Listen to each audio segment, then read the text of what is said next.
Madame la conseillère déléguée à la jeunesse, chère Marie, merci pour cette introduction. Je vais effectivement faire un petit topo de contextualisation pour effectivement vraiment lancer la discussion autour de cette fonction observation, voilà, qui va être un outil important au service de la stratégie jeunesse. Donc, beaucoup de gens ici autour, dans l'Assemblée connaissent le cheminement de la métropole sur le sujet jeunesse et ont participé grandement à la formalisation de notre travail sur la stratégie. Je vais quand même, pour ceux qui sont moins au fait, revenir très rapidement sur les étapes et l'histoire un peu de cette stratégie. Pareil, je vais pas m'apesantir, j'ai voulu mettre une petite cartographie de la métropole pour bien montrer l'hétérogénéité de ce territoire, avec effectivement des gros centres urbains et puis à côté de ça des cercles concentriques avec de la périurbanité, donc des villes moyennes, et puis aussi de la ruralité. Donc encore une fois, je laisserai la DULM qui va aussi présenter un peu voilà, la typologie des jeunesses et un peu les territoires. Donc, mais je voulais quand même repréciser ce contexte d'une métropole de 95 communes, 1 200 000 habitants, et donc voilà un peu le territoire qui est concerné par notre étude. Pareil, je souhaitais juste remettre à l'écran la frise chronologique qui explique justement l'histoire de la fonction jeunesse à la métropole européenne de Lille. Donc je rappelle toujours avec cette mise en garde que la jeunesse n'est pas une compétence de la métropole, mais qu'elle transpire au travers de toutes les compétences de la métropole européenne de Lille. Donc il y a eu un sujet qui s'est posé à nous très rapidement, depuis le transfert du fonds d'aide aux jeunes, depuis le pilotage d'un PIA, un programme d'investissement pour l'avenir, en fait toute une série d'éléments qui ont fait que l'unité jeunesse qui s'était constituée s'est retrouvée finalement dans une posture un peu plus proactive que ça n'aurait pu l'être si on n'avait pas eu tous ces éléments-là. Donc sur cette frise, c'est pour vous dire qu'effectivement le sujet a été évoqué dès les années 2016-2017, le fonds d'aide aux jeunes est arrivé en 2017, on a pendant effectivement la pandémie eu l'occasion avec la métropole, l'État de s'inscrire dans le cadre de la stratégie nationale de prévention et de lutte contre la pauvreté, et on a déployé un chapitre jeunesse dans le cadre du plan pauvreté, donc encore une expérience menée par la métropole sur effectivement du pilotage pour des actions jeunesse qui tendaient à effectivement lutter contre la précarisation exacerbée notamment dans le cadre de la pandémie.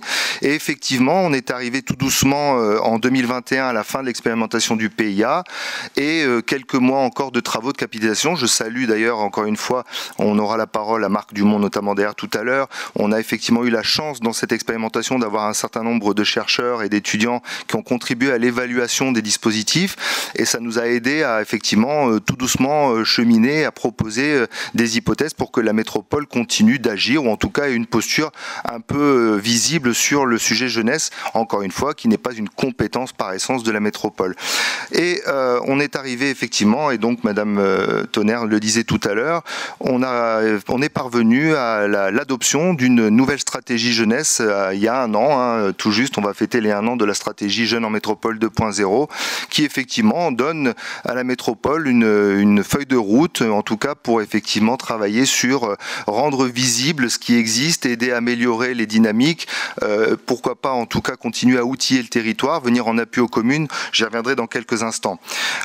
Justement cette stratégie, je l'ai dit, j'ai une slide qui va très vite, c'est venu au tout démarrage du transfert de la compétence du fonds d'aide aux jeunes, le PIA jeunesse effectivement avec effectivement une posture de coordination, et je ne l'ai pas dit, ou en tout cas de manière trop rapide certainement, un gros travail mené pour cette stratégie 2.0 en lien avec un bon nombre de professionnels, les institutions. On a la chance effectivement d'avoir eu autour de la table les services de l'État, les services du département, notamment sous la délégation de Marie Tonnerre au département du Nord, les services jeunesse du département du Nord.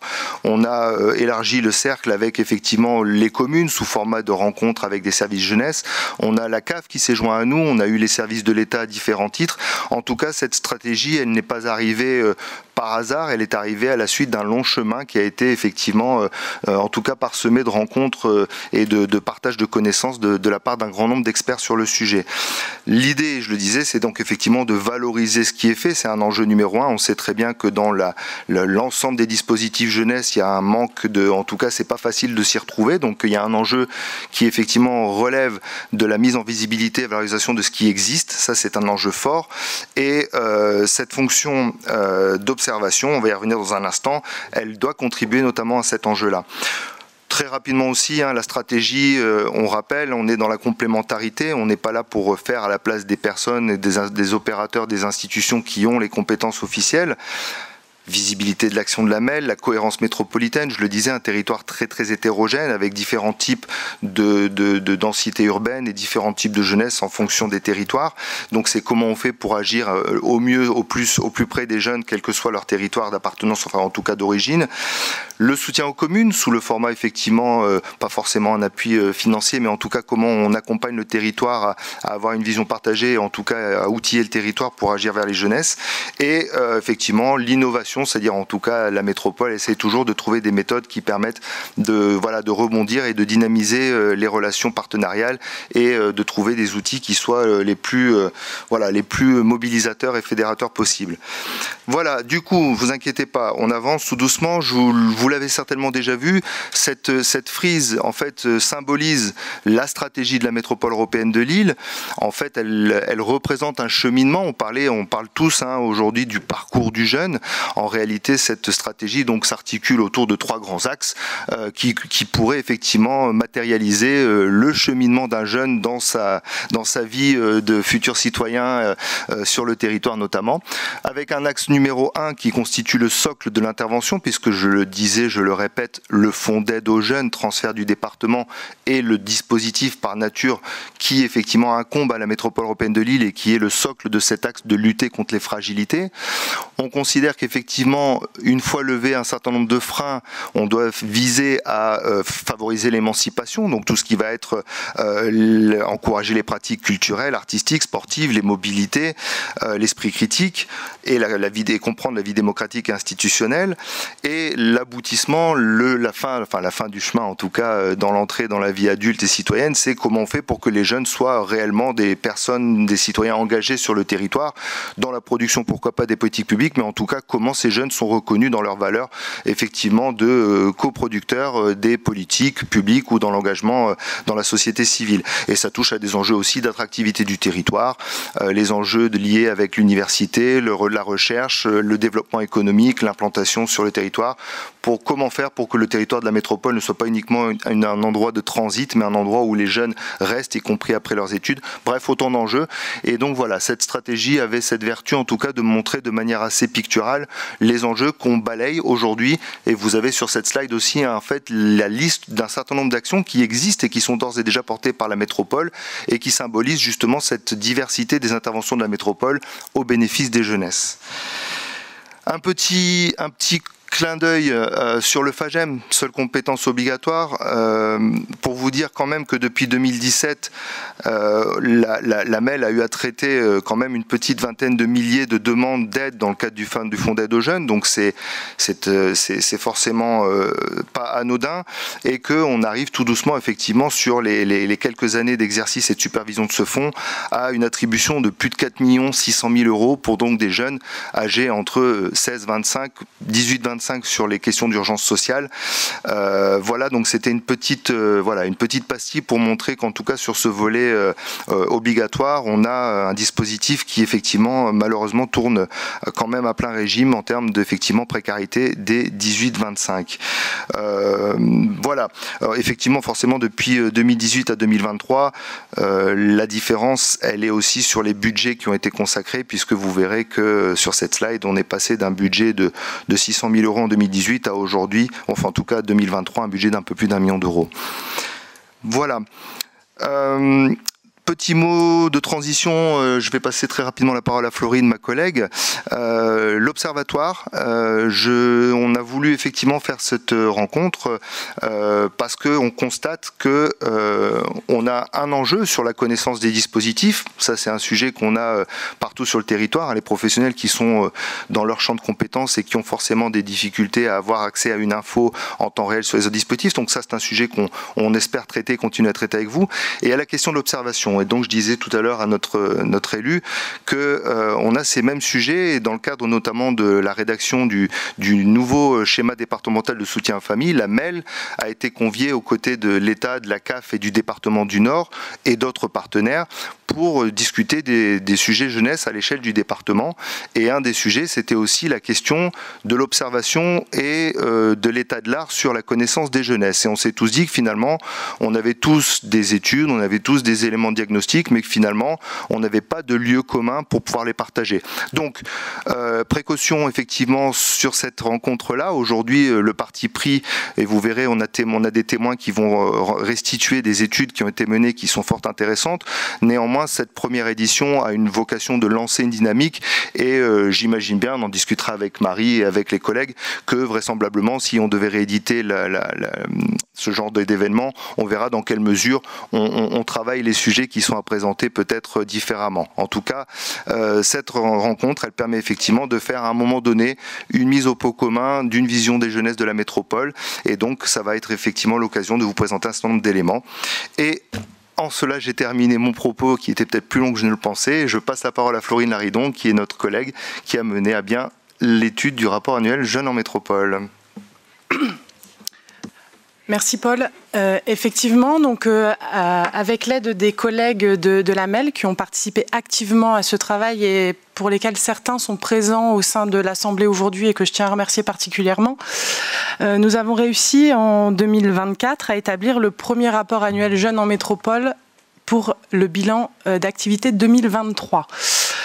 Cette démarche était inscrite dans le cadre de la stratégie Jeunes en métropole, donc que Paul vient de vous représenter. Il s'agissait en fait dans le cadre du rapport annuel de pouvoir agréger, de rendre plus visible ce que fait la MEL au quotidien en direction des jeunesses. Puisque en fait, le service jeunesse et vie citoyenne compte aujourd'hui une dizaine de professionnels qui s'activent sur ce sujet et que l'on identifie clairement traditionnellement comme la thématique jeunesse portée par la MEL. Mais en faisant ce travail de rapport annuel et en allant chercher, agréger tout ce que fait la MEL au sein des différentes directions, on se rend compte que ça dépasse largement ces 10 professionnels et le budget d'un peu plus d'1 million d'euros qui nous est alloué au niveau de notre équipe. Donc l'idée, c'était bien d'aller chercher ce que faisait la MEL sur ces différentes thématiques, sur les différents sujets, pour pouvoir valoriser toute l'action MEL portée en direction des jeunesses métropolitaines.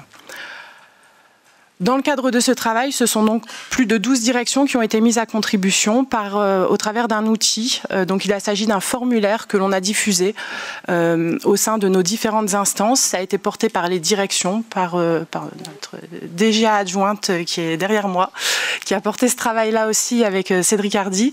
On est tous allés au contact de nos collègues pour vraiment essayer de collecter les données, d'identifier les dispositifs qui étaient menés. Alors c'est vrai que parfois on a des collègues qui travaillent de manière moins visible sur certains sujets, et c'était l'occasion de mettre en lumière finalement tout ce qui était fait au niveau de la jeunesse dans le cadre de ce travail. Donc 12 directions ont contribué, plus de 30 professionnels ont été mobilisés, près de 50 ETP ont pu être valorisés. Alors l'idée, c'est que cette année, c'était un galop d'essai, c'était une première tentative pour justement mettre en lumière toutes ces actions. L'idée, c'est d'année en année de pouvoir conforter ce travail et de pouvoir aller de plus en plus loin et réussir à valoriser vraiment l'entièreté de l'action jeunesse. En tout cas, c'est l'ambition portée par la MEL. On a réussi à identifier donc pour l'année 2023 78 dispositifs, actions portées en direction des jeunesses métropolitaines. Ce sont 45% des dispositifs qui prennent en fait aujourd'hui la forme de subventions. Mais on se rend compte qu'en fait, quand on regarde d'un point de vue budgétaire, c'est pas forcément cette part qui est le plus représentatif. Concernant le public cible, plus de la moitié de nos dispositifs s'adressent à un public scolarisé, allant du collège au post-bac, puisqu'on a aussi des actions qui s'adressent aux étudiants.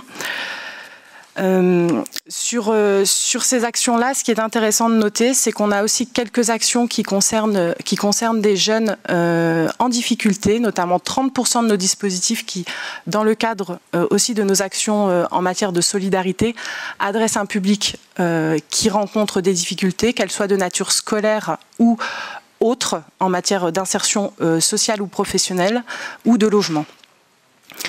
Ce qui est intéressant aussi à noter, c'est que 84% des dispositifs se déploient sur l'ensemble du territoire de la MEL. On a quelques dispositifs qui portent sur les territoires politiques de la ville et 2 dispositifs qui ont pris la mesure à l'échelle d'une commune.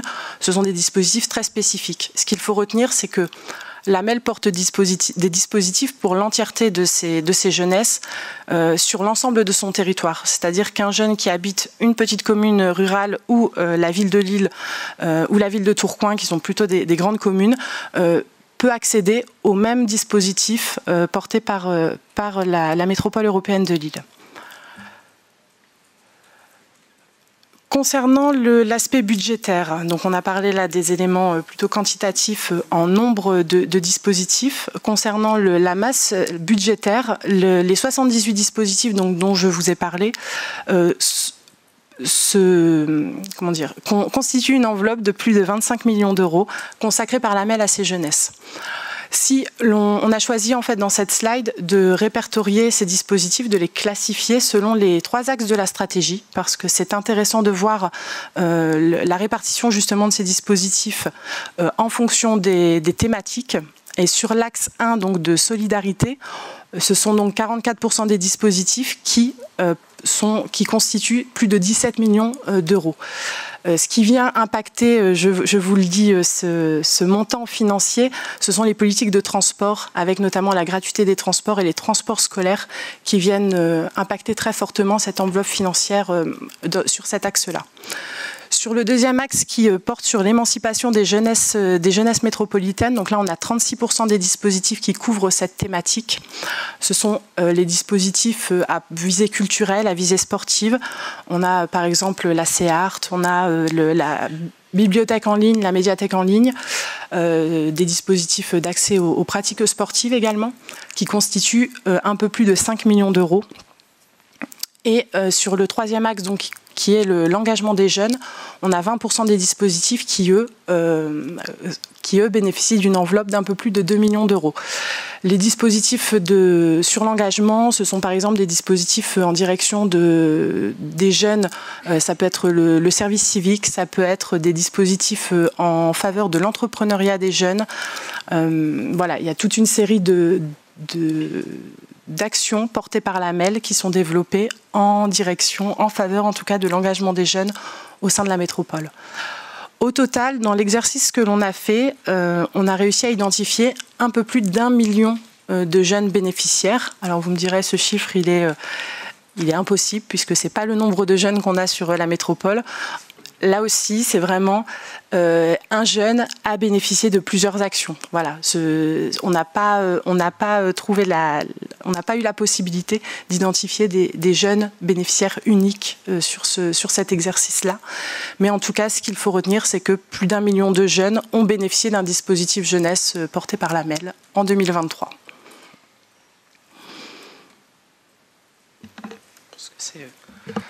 Voilà pour cette partie-là. On peut fonctionner sur la base de quelques minutes de questions-réponses, si tant est qu'il y en ait, tout de suite, parce qu'on va enchaîner 4 grands temps, et du coup, si on attend la fin, ça risque d'être un peu compliqué. Donc, si jamais il y avait des questions qui venaient à se poser, on vous propose de les soumettre tout de suite, pour qu'on puisse y répondre. Sinon, on peut aussi tout de suite enchaîner sur la deuxième partie de cette présentation, et passer la parole à Jeanne, et je vais lui passer mon PC pour qu'elle puisse faire défiler les slides. S'il n'y a pas de questions, c'est bon pour tout le monde? Très bien. Et pour le chat, ceux qui sont éventuellement en visio, je vous invite à mettre vos questions dans le chat, et puis on les récupère, et si jamais on en loupe une, on reviendra vers vous a posteriori, sans problème.